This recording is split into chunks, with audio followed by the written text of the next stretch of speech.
Hey, the gals here from the Equine Connection, and we're so excited because we do something that is so amazing every Wednesday. And I think that's my favorite part of this business is working with organizations who are already established. They're already helping clients to build skills, to move forward in their lives and to integrate back into real life again. So we work with the Calgary Dream Centre, whom we absolutely love. We've been with them for almost 7 years. Did you say? I think that's where we're at now. Yeah. And it's such an interesting thing too, because when we first started doing this business, we kind of had this idea that we would work with anybody and everybody that we possibly could, because we wanted to help everybody on earth. Much.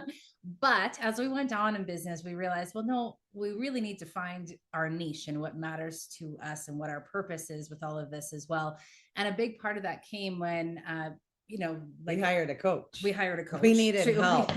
We did, but I was thinking more along the lines, it was something that mattered to us with, addictions was something that you had to deal with your stepson.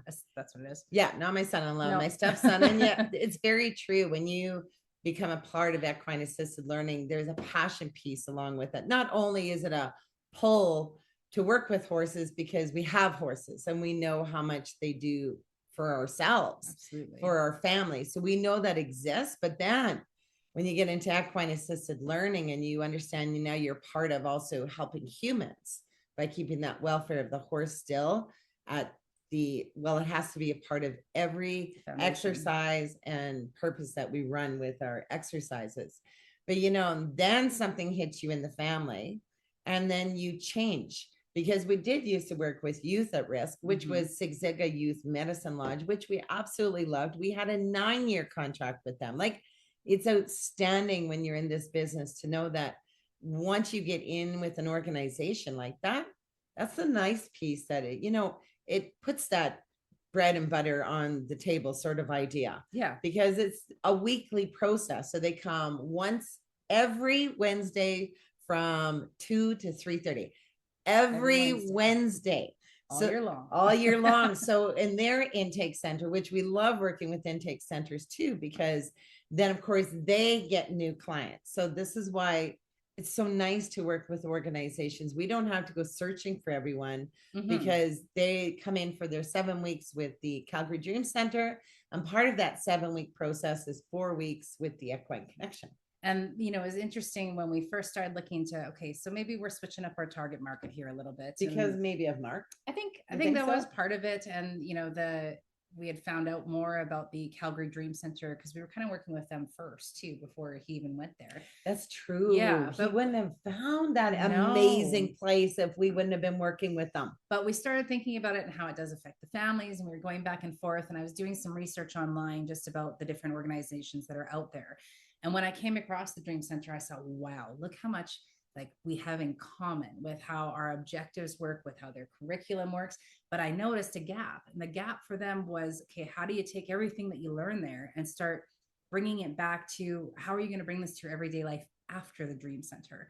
So we approached them on the reintegration side of things as to, okay, these are where we bring in the skills like you guys have taught them. Now we can put them into action, see the outcome of utilizing those skills in real time with the horse, and then parallel all of that back to how they're going to utilize all those pieces in real life. And it became such a beautiful partnership that I think, it fills our bucket. We know that the guys love coming. They fall in love. Even the old toughies, tattoos, earring things everywhere, jail time, and they come in pretty tough. But oh my goodness, after one exercise, the very beginning of the journey, the programs that, if you will, oh my goodness, their hearts melt. They want to take these horses to the Dream Centre. They want to take them home. Yeah. They want their families to come experience what they just felt. And even though most of them have so much fear and anxiety, even beginning, because most of our clients, and you'll know that too when you even start your own equine assisted learning business, is the people, our clients, are really non-horse people. Majoritively, yeah. 98%. Yeah, it's pretty huge. So to come in with such fears and anxieties and fall in love and want to come back every week because that horse is your horse, Mm-hmm. and how they're helping them to, again, utilize the skills that they're learning at the Dream Center, but because it works so well with the exercises that we have, so we make sure we're matching those pieces, and it just ties it together for them because they're doing experiential learning. They're learning in the moment, and they're learning from the horse, who is literally the teacher. So when the horse is not feeling safe, they know they must make a change inside. When they understand that they have the ability to make these changes all by themselves, power comes with working with the horse, but they're going to retain that and then utilize it, whether it be at the Dream Center, at their jobs, going back into their family life again. These pieces will keep coming back to them because they literally did it.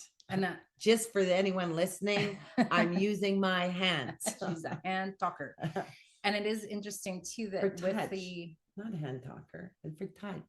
I know, but Tactile. you are a hand talker. Oh, yeah. Use your hands I to know, explain but that everything. was the tactile. If you piece. can't see her, she is a walking mime that speaks to. She acts it all out with her hands. What was I going to say? There's something far more profound than that. The paralleling. So again, when we do the program, it's not just about what happens in the arena that day. We need them to truly understand, how does this filter through and how they apply it. And it's some of the feedback that we've gotten in their journaling and those pieces has been phenomenal, just for even knowing when to reach out for help, or knowing that they're not in this world all alone, or understanding that they are the leader of their own lives. They get to make their decisions, or how to set a boundary in their life. And there's so many pieces of that are going to help them to be successful. Because when you're trying to get sober, when you leave the centers, your life is different now. Yeah. You don't get to go back to all the same old things. Otherwise you back in the same old things and the cycle repeats. So having those skills is something that is so imperative to their well-being and to being able to be successful on their journey of sobriety as well. No, it is just outstanding. And, when they come, and always that first day, like we always say to them, like, we love you guys. And it's because, sorry, we have Gopher Hunters right now. And that one just scared the living, out of me. Whoa. Both of us. Okay. Holy jumping tuna fish. That's what that one was. But, anyway, now I forget exactly what I was saying because I was so scared.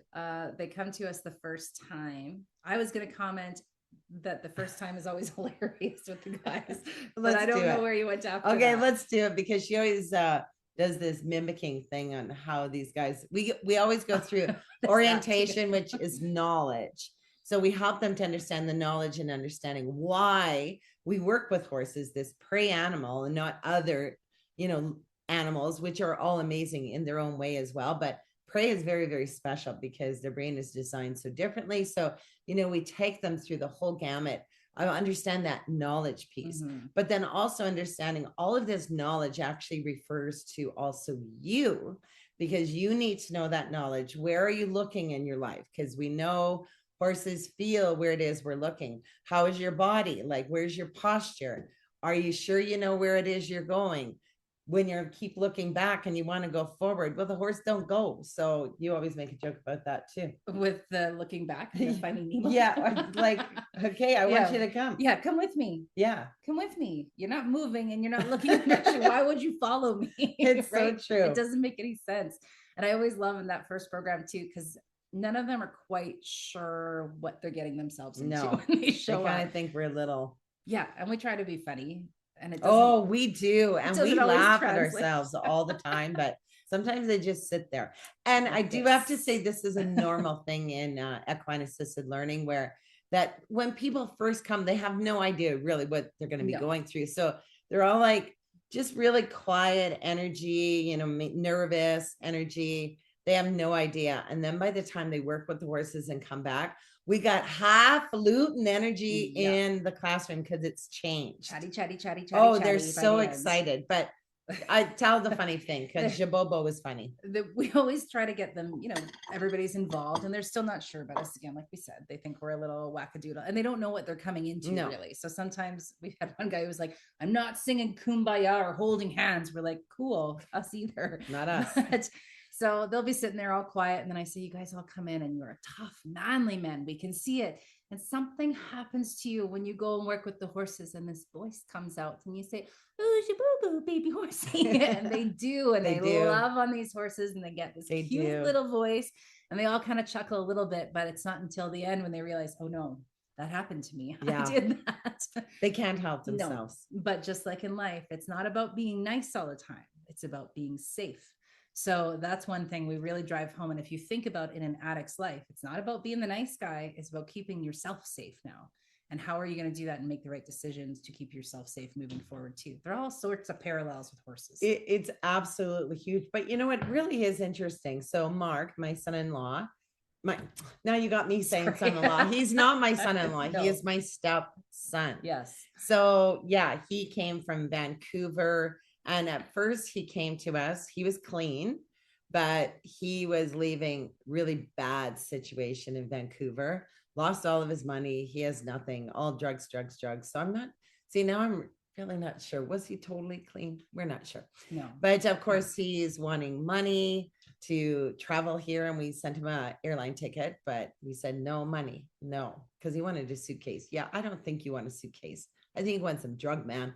So anyway, he comes with this garbage bag. He was with us for a couple of years. Yeah. Kind of was on the right track, but here's what we did wrong. We didn't know, because we don't understand what it would be like to be an addict, that you do need like-minded people in your life to help you to continually move forward. And they understand what you're going through because they too have been on this path, right? So he went downhill again. Well, then by then we've been working with the Calgary Dream Centre. Mm-hmm. So we call them up. We have my stepson, blah, blah, blah. You bet he can come into our program. We're like, hands down, they didn't even blink. And I mean, they're full all the time. They're one of the best centers ever. They are. And I think they saved his life, in all honesty. They did. Because it was, how do you tell an addict, don't come back in 6 weeks, we'll be ready for you? And then they're going to be like, I'll take all the drugs I can until then, right? Because that's right. That's not the ideal situation. But they worked even with the Renfrew Detox Center to help us out with that piece as well. And this is where giving back, because we did do it for them, for what they could afford at first as well. And then we started building up from there. But that's where you pay kindness forward. And we always started with kindness and they paid it right back. They sure did. Yeah. But we love the Calgary Dream Centre because not because of course, they're guys, and we do respect that they're wanting to move forward and make a change. And sometimes it doesn't happen the first time. And this is one thing we've learned a lot, even with my stepson. Sometimes it's not the first time. Sometimes it's not the second. Might be the third or the fourth time that they're going through it. But you know, they're making the effort, but the actual organization itself is set up by stunning people who solely, my gosh, are invested in helping another human being. Yeah. And that's why we love them, because they are invested in every human that comes through the door. They do have a woman's side as well, but we're working with the men. So it's kind of cool. We went from the youth at risk and now we're with men in recovery, men at risk, really. Yeah. And we've worked with a bit of a gamut in between with for sure, leadership and women at risk and women authentic you workshops, as well as the stand program. Like we have had numerous. So many blessings of different groups that we get to work with. But what I love with the Dream Center guys too is that if they're willing to put in the effort to get themselves to a better place, why the heck wouldn't we be willing to help? Exactly. Right? They're human beings who deserve support in moving forward, especially when they're looking for it, and they all want it. That's why they're there. I know. And that's that too. Such a beautiful group to work with. And you know, to end off on this is I think the biggest thing that Carolyn and I had agreed to after we discovered some things when people don't want to come and learn and be a part of it can actually wreck your horses. So we vowed, after we started to recognize this, and we saved all of our horses, so don't worry about that, is we said we can only work with humans who actually want to learn and grow. We cannot any longer work with people who are forced to come from a court order, because the learning does not